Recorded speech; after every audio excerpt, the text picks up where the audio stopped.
بعض ساتھی یہ سوال کرتے ہیں کہ اہل تشیع کے ہاں کھانا کھانا کیسا ہے؟ تو یاد رکھیے گا، اہل تشیع چونکہ صحابہ رضوان اللہ علیہم اجمعین کو نہیں مانتے، ان کو نعوذ باللہ دائرہ اسلام سے خارج، مرتد اور کافر مانتے ہیں، اس لحاظ سے شریعت کی روح سے دیکھا جائے تو ان کے ہاں بالکل کھانا پینا جائز نہیں ہے۔ یہ تو ایک شرعی نقطہ نظر ہے، لیکن جو میں آج آپ کو حقیقت بتانے جا رہا ہوں، یہ حقیقت ایسی حقیقت ہے کہ سننے والوں کے رونگٹے کھڑے ہو جائیں۔ وہ حقیقت کیا ہے؟ جو سوال پوچھا نا کہ اہل تشیع کے ہاں کھانا کھانا کیسا ہے، تو وہ حضرات جو کھانا کھاتے ہیں، ان کے ہاں جا کر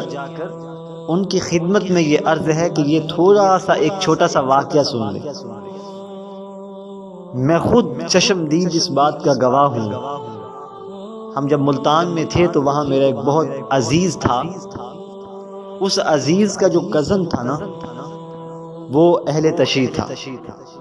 اور اللہ پاک نے اس کو ہدایت دی اور وہ مسلمان ہو گیا، اور شیعت سے اس نے توبہ کر لی۔ تو ہم 3-4 ساتھی بیٹھے تھے، ایک میں تھا اور ایک میرا دوست تھا، اور ایک اس دوست کا جو کزن تھا، اور اس کزن کا ایک دوست بیٹھا تھا۔ ہم 4 لڑکے بیٹھے تھے، تو وہاں پر یہی بات چلی کہ اہل تشیع کے ہاں کھانا کھانا کیسا ہے۔ تو وہ جو لڑکا تھا جو شیعہ مذہب چھوڑ کر مسلمان ہوا، اس نے توبہ کی، تو وہ کہنے لگا خدا را مولانا کسی شیعہ کے گھر سے کبھی کھانا مت کھائیے گا۔ تو ہم نے کہا یار آپ حیرت سے کیوں بتا رہے ہیں؟ اس نے کہا کہ میں خود شیعہ ہوں اور میں نے ابھی توبہ کی ہے، لیکن ہم کرتے کیا ہیں، ہمارے گھر جب کوئی مہمان ٹھہرتا ہے، ایسا مہمان جو شیعہ نہیں ہوتا، شیعوں کا غیر ہوتا ہے، خواہ وہ دیوبندی ہو، خواہ وہ بریلوی ہو، خواہ وہ غیر مقلد ہو، کوئی بھی ہو، وہ کہتے ہیں ہم یوں کرتے ہیں کہ ہمیں چونکہ شیعوں کو چونکہ صحابہ سے دشمنی اور عداوت ہے، اس وجہ سے صحابہ کی نفرت کی وجہ سے وہ صحابہ کے ماننے والوں پر اپنا غصہ اور اپنی بھڑاس کیسے نکالتے ہیں؟ جس کے گھر مہمان ٹھہرتا ہے کوئی بندہ، اگر وہ مہمان نواز شیعہ ہے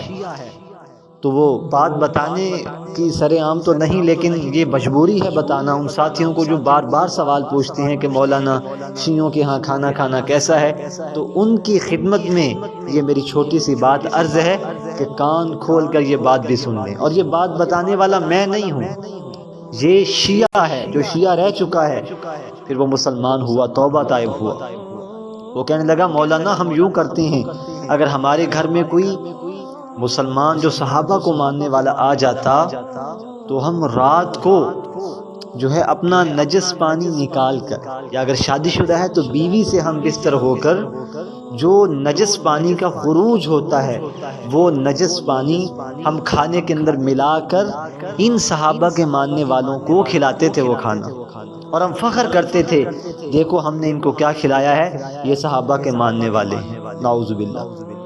تو اب یہ بالکل گنجائش ہی نہیں بچتی، اگر شرعی لحاظ سے دیکھا جائے تو کھانا بالکل جائز نہیں، لیکن جو کہتے ہیں نہیں جی مولوی صاحب اخلاقیات کے دائرے کے اندر رہتے ہوئے کھانا کھانا جائز ہے، تو میرے اس واقعے سے ان کو سبق ملے گا کہ اہل تشیع کے ہاں کھانا کھانا کیسا ہے، شرعی اعتبار سے بھی بالکل ناجائز اور حرام ہے، اور فطری اور طبعی اعتبار سے بھی جو میں نے آپ کو واقعہ سنایا ہے، اس اعتبار سے بھی بالکل جائز نہیں ہے۔ اللہ تعالیٰ سے دعا ہے کہ اللہ تعالیٰ یہ جو کلپ سننے والے ہیں نا، اللہ تعالیٰ ان کو ہدایت دے، اور اللہ تعالیٰ ان بدبختوں کو بھی ہدایت نصیب فرمائے جو صحابہ کے بارے میں بڑے سخت الفاظ اور بڑے برے القابات جو ہے وہ صحابہ کو دیتے ہیں، اللہ تعالیٰ ان کو بھی ہدایت عطا فرمائے۔